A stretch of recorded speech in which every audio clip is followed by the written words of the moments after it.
हरी नशिबी संकटांची दीक्षा आणि दिल्या अग्नि परीक्षा निर्धाराने चालले पुढे नमले नाही कोणा पुढे अखंड जीवन परिश्रमाने सार्थक केले त्यांनी लेखणीने अनवाणीने इतिहास घडविला त्यांनी या राष्ट्राचा गौरव या राज्याचा रत्नहार या हारातील माणिक मोती आज लागले आपल्या हाती आज लागले आपल्या हाती अशी माणसे खानदेशाची माती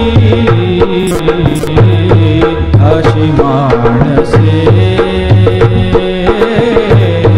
खानदेशाची माती। खानदेश स्वातंत्र्य लढ्यातील आदिवासी बांधवांच्या बलिदानानं पावन झालेला प्रदेश। इंग्रजी आमदानीत इंग्रजांच्या जुलमी सत्तेच्या काळात खानदेशातील धुळे जिल्ह्यातील अक्राणी महालाच्या परिसराला अंदमान असं संबोधलं जाईल। एक जात सगळा आदिवासी मुलूक। या भागात नव्हते रस्ते, नव्हत्या शाळा, नव्हते दवाखाने। सगळा आदिवासी समाज जुलमाखाली वावरत होता। दारिद्र्य, अज्ञान आणि पशुसारखं जीणं पिढ्यानं पिढ्या त्यांच्या वाटेला आलेलं होतं। सबंध सातपुड्याचा परिसर पावरा, भिल्ल, परमार या आदिवासी जमातींनी व्यापलेला होता। आणि अशा या अंधकारमय परिस्थितीत धडगाव या अत्यंत दुर्गम गावापासून 9 किलोमीटर अंतरावरील मुंदलवड या गावी एक दिवशी एक मंगलमय पहाट उगवली। आदिवासींच्या जीवनात ज्ञानाचा, विकासाचा, सुखसमाधानाचा उषक्काल प्रकटला। आदिवासींच्या अज्ञानाचा, दारिद्र्याचा आणि दुःखाचा अंधार दूर करणारा एक सूर्य प्रकाशमान झाला। आणि ते तेजस्वी व्यक्तिमत्व म्हणजे जनार्दन पोहऱ्या वळवी। संपूर्ण सातपुडा त्यांना आदरानं जनार्दन महाराज म्हणून ओळखतो। सातपुड्यातील गांधी म्हणूनही त्यांची ओळख आहे। या जनार्दन महाराजांच्या कार्याचा, कर्तृत्वाचा परिचय करून घेऊया खानदेश रत्नाच्या या भागात। दिनांक 16 जानेवारी 1924 रोजी मुंदलवडच्या पोहऱ्या वळवी यांच्या घरी जनार्दन महाराजांचा जन्म झाला। 7 भाऊ आणि 2 बहिणीनंतरचं हे शेवटचं अपत्य। अंधश्रद्ध, अज्ञानी आणि शिक्षणाचा गंधही नसलेल्या आदिवासी समाजात जन्माला येऊनही जनार्दन महाराजांना बालपणीच शिक्षणाचं भान आलं। या गावामध्ये आदिवासी समाजामध्ये कोणीही सुशिक्षित नसल्याने आणि आमचे जे वडील भाऊ होते ते कोवलाचा धंदा करीत होते आणि कोवलं तयार करायला मिशनमध्ये गेले आणि तिथे आम्ही भाकरी पोचवायला जात होतो लहान मुलांबरोबर। तेव्हा तिथे एक वेलजी नावाचा जो मास्तर होता त्याने विचारलं, बाबा तुम्ही ते शाळेत शिकण्यासारखे आहे, का येत नाही? तेव्हा त्याने एक महत्त्व पटवून दिला की एखाद्या गावाला जायचं असेल तर रस्त्यामध्ये जाताना होडीवर लिहिलेलं असतं आणि ते वाचता येतं आणि ते गाव शोधून काढता येतं।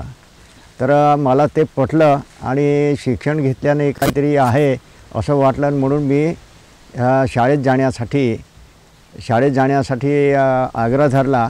वडील का शाळेत ठेवत नव्हते, सर्व अशिक्षित असल्यामुळे आणि भाऊ वगैरे सर्व अशिक्षित होते। मग मला ठेवत नव्हते म्हणून मी घर सोडून जायच्या तयारीत होतो। मग शेवटी वडिलांनी कबूल केलं आणि मला शाळेत ठेवलं। तर या मिशन शाळेमध्ये फक्त आदिवासी समाजापैकी मीच एक होतो त्यावेळेला आणि 3रीपर्यंत शाळेत शिकलो। 3रीत असताना थोडंसं मिशनमध्ये आमच्या वडिलांना खर्च पुरत नाही म्हणून त्यांनी त्या मिशनरीला सांगून दिलं की तुम्ही माझ्या मुलाला तुमच्या धर्मात घेऊन टाका, माझ्याकडून खर्च होणार नाही। मग मला ते कळालं तर मी शाळा सोडून दिली। जनार्दन महाराजांचं 3ऱ्या इयत्तेतच शिक्षण थांबलं, पण पुढे शिकण्याची तीव्र तळमळ त्यांना अस्वस्थ करत होती।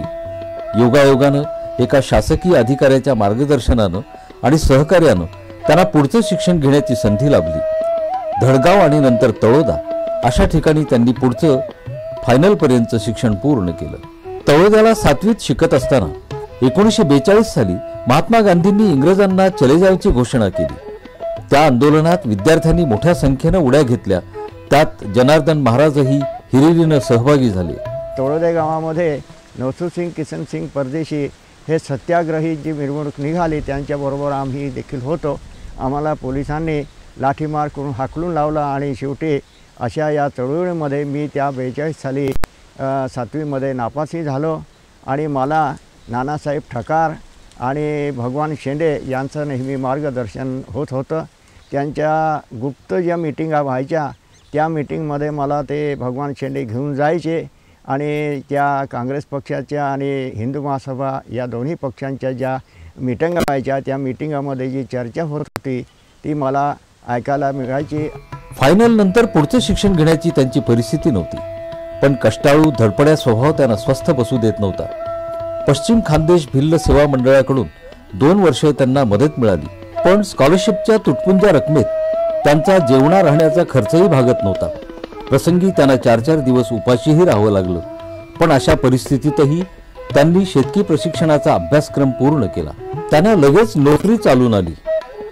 पण सर्व आदिवासी समाज व्यसनात बुडालेला, दारिद्र्यात खितपत पडलेला, अज्ञानात धडपडणारा, त्याला ज्ञानाचा प्रकाश दाखवला पाहिजे या समाजसेवेच्या उत्कट भावनेतून त्यांनी भिल्ल सेवा मंडळात 10 रुपये मानधनावर कार्यकर्ता म्हणून आपल्या कार्याची सुरुवात केली. त्यांनी या कार्यासाठी आपलं जीवन समर्पित करण्याचा संकल्प केला. आसराडी महालामध्ये अतिशय वाईट परिस्थिती होती की इकडचे आदिवासी जे राहायचे या आदिवासींना जायला यायला रस्ता नाही आणि अशा परिस्थितीमध्ये या धडगावसारख्या ठिकाणी फक्त फॉरेस्ट डिपार्टमेंटचे अधिकारी होते आणि ते अधिकारी अशा पद्धतीने वागणूक देत होते की सर्व बिगार पद्धतीने जर तळोद्याला जायचं असेल तर त्याला उचलून खाटेवर बसवून खांद्यावर बसून सारखे ते लेवलमध्ये एकसारखी उंचीचे लोक असते आणि थोडं खालीवर झालं का त्याला चाबूक मारायचे. अशा पद्धतीने अधिकारी लोक त्याला त्रास देत होते. या भागामध्ये असं एखादा खून झाला की ते सडलेले प्रेत देखील पोस्टमॉर्टमसाठी इथून उचलून ते वास मारत असलेलं उचलून त्या तळोद्याला किंवा शहाद्याला न्यावं लागत होतं. अशी परिस्थिती या भागात होती. एवढंच नाही, एक अशी परिस्थिती ही दूर सुधारावी अशा दृष्टिकोनातून ब्रिटिश सरकारने एक भिल आपली ऑफिसर म्हणून जो नेमणूक केला तो देखील अशाच पद्धतीने येथे येऊन वागायचा. उलट तो लोकांना बोलवून दारूची घागर ठेवून तो लोकांना दारू वाटायचा आणि वेगवेगळेच नाच तमाशामध्ये तो स्वतः सामील व्हायचा. आम्हाला असं वाटलं की हा धर्मांतर करण्याचा त्याचा प्रयत्न होता.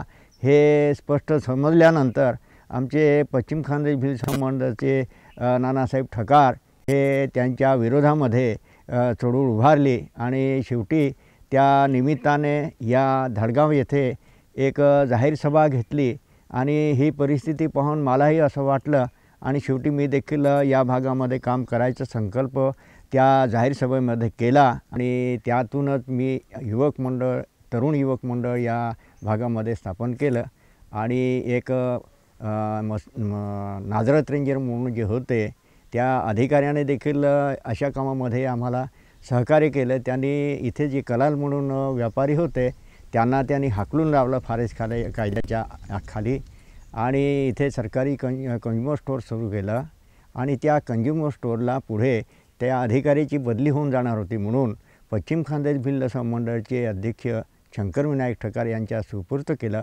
आणि त्या कंझ्युमर स्टोअरमध्ये काम करण्यासाठी नरेंद्रराज बी आर्य हे डायरेक्टर होते आणि मी सेक्रेटरी म्हणून त्या ठिकाणी 10 रुपयावर कामाला लागलो आणि सरकारी नोकरी न करताना ते संकल्पाप्रमाणे सुरुवात केली. तर या भागामध्ये आदिवासींना मजुरी मिळत नव्हती. जंगल जे कूप होता हे तोडायचे हे देखील मक्तेदार खाजगी करत होते.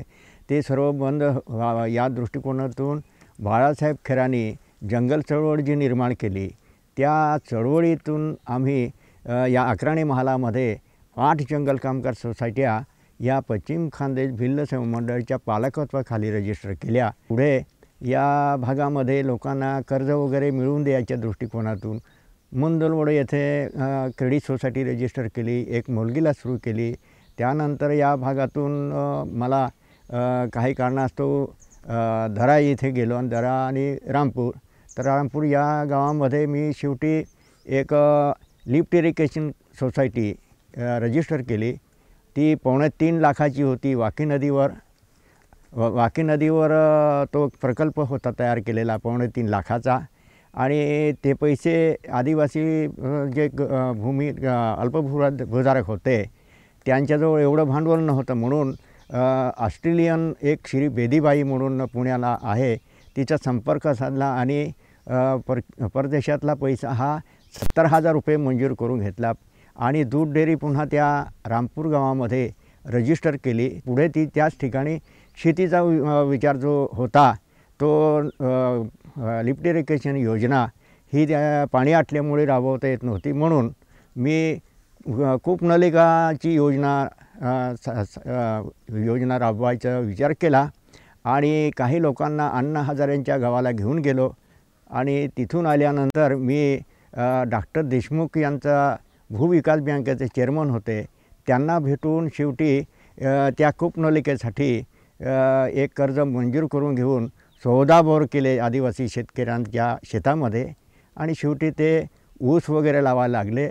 आणि ऊस लावून जो शेतकरी बैलजोडी देखील नव्हती तो शेतकरी आज ऊस लावून कारखान्यामध्ये ऊस पुरवतो. अशा पद्धतीने प्रगती त्या गावात झाली.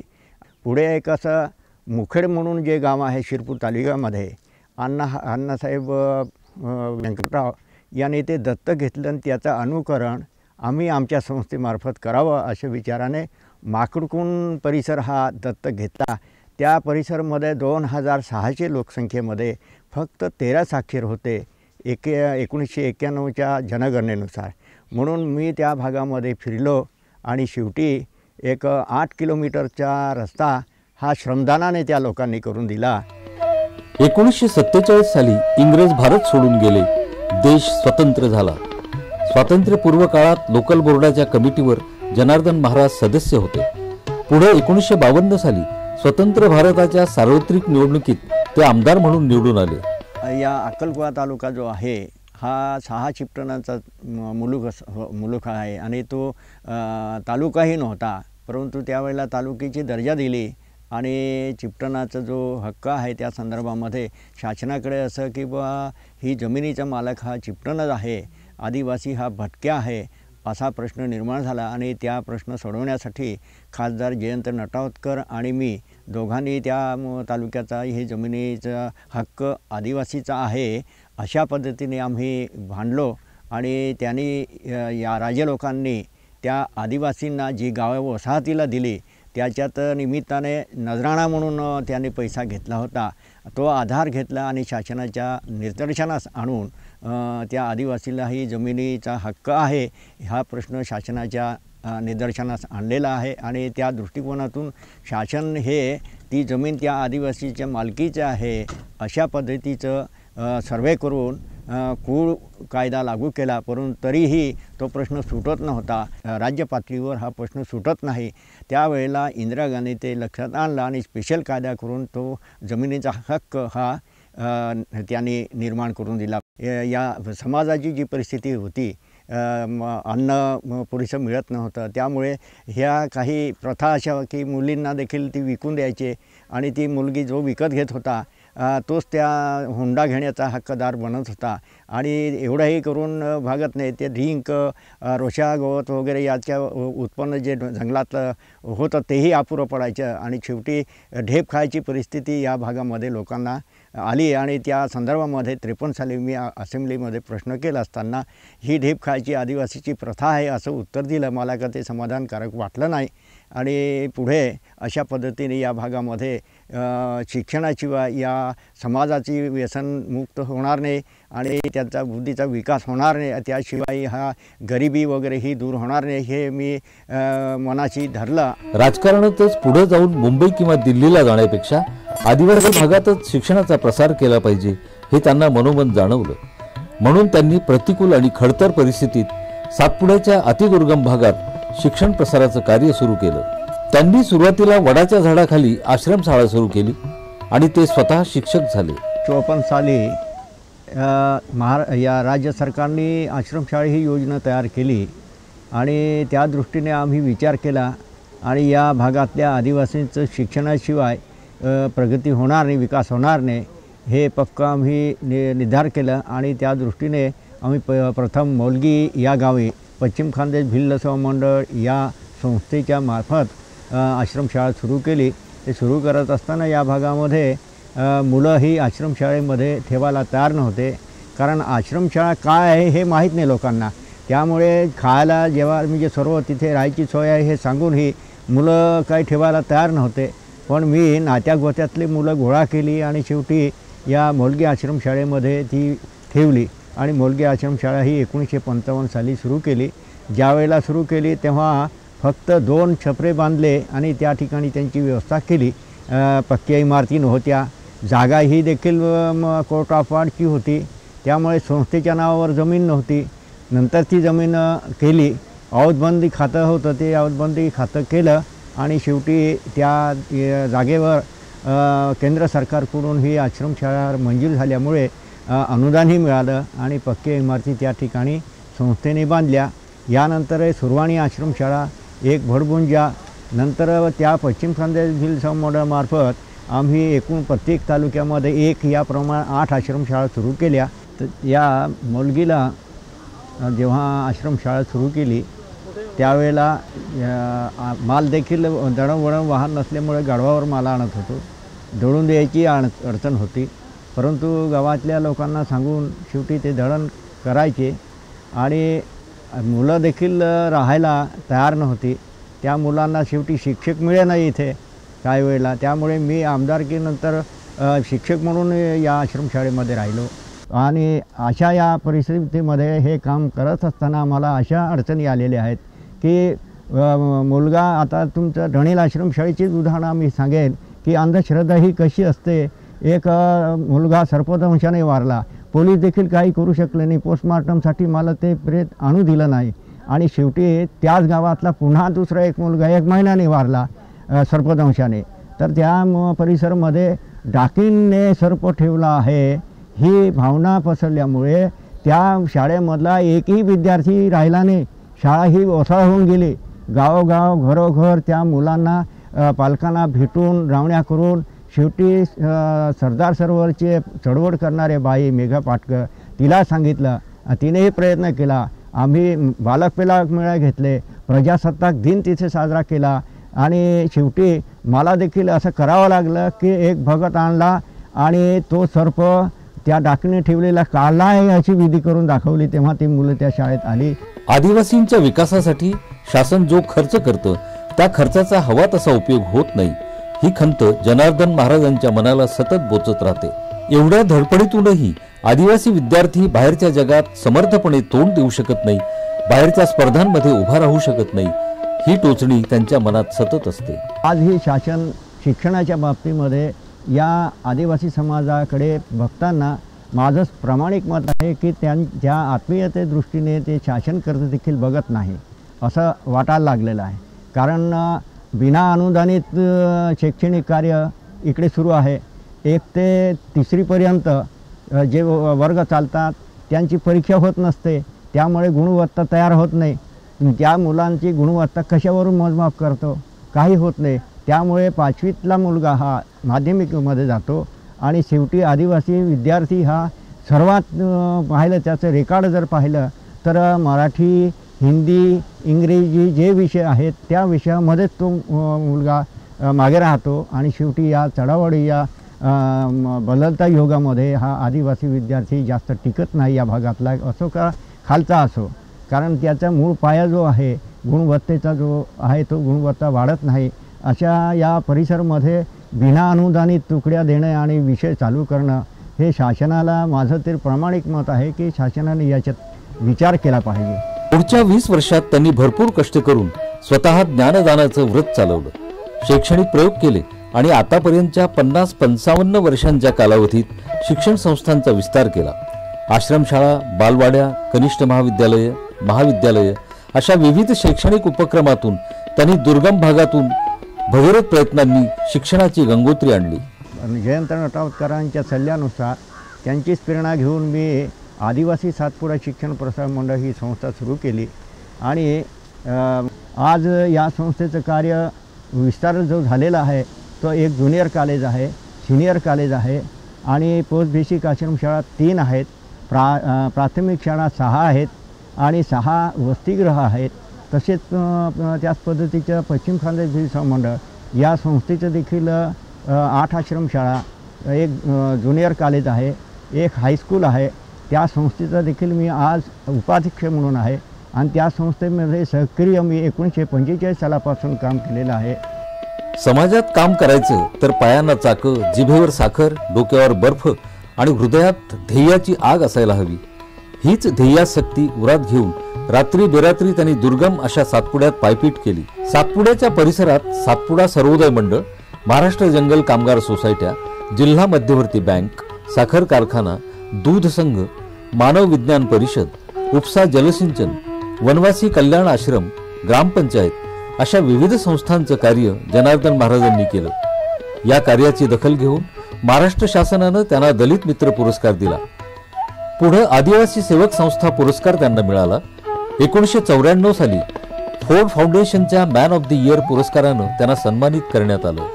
जनार्दन महाराजांनी सातपुड्यासारख्या अतिदुर्गम भागात जे आदिवासी कल्याणाचं अलौकिक कार्य केलं त्याला तोड नाही.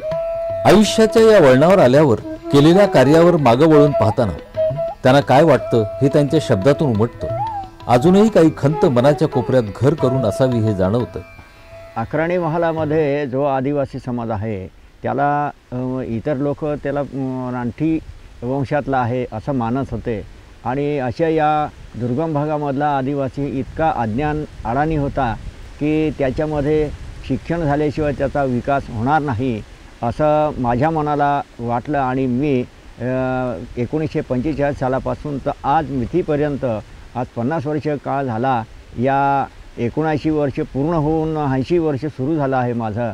अशा एवढ्या या मुदतीमध्ये मी या शिक्षण क्षेत्रामध्ये या भागात पहाडामध्ये असं संकल्प करूनच मी कार्य धरलं आणि याला संकल्प करायला कारण शंकरविनायक ठकारसारखे महात्मा गांधीच्या अनुयायी लोक होते आणि ते खादीदारी होते आणि अशा या परिस्थितीमध्ये मी काही आश्रमशाळेमध्ये स्वावलंबी जीवन विद्यार्थी हा शिकावा या दृष्टीने खादीचं सूत कताई, कापड विणाई वगैरे हे देखील शिक्षण दिलं आहे मी. आणि अशा या परिस्थितीमध्ये या अक्राणीतला आदिवासी हा असा शिक्षण घेऊन पुढे गेला की आज तो कोणी न्यायाधीश आहे, कोणी डॉक्टर झालेले आहे. एवढंच नाही ते या आमच्या संस्थेमधून जो शिक्षण घेऊन नेट सेट परीक्षा देखील पास झालेले विद्यार्थी सातारा सोलापूरकडे काय तो सर्व्हिसला आहे.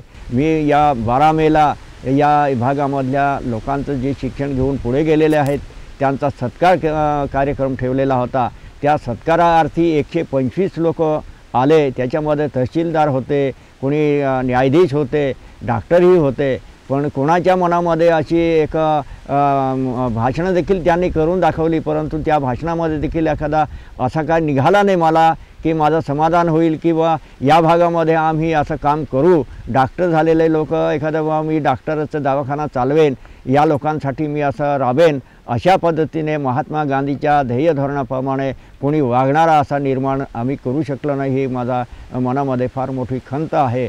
सुखी बनू शकलो परंतु शिक्षण घेऊन तो या समाजामध्ये समाजाची बांधिलकी, समाजाकडे आत्मीयतेने काम करण्याची संकल्प करून काम करण्याचा एखादा तरी निर्माण झाला असता तर मला फार समाधान वाटलं असतं. जनार्दन महाराजांच्या कार्याच्या रूपानं अंधारात खितपत पडलेल्या आदिवासींच्या जीवनात विकासाची पहाट झाली. ज्ञानाचा प्रकाश पडला, जीवन उजळून निघालं.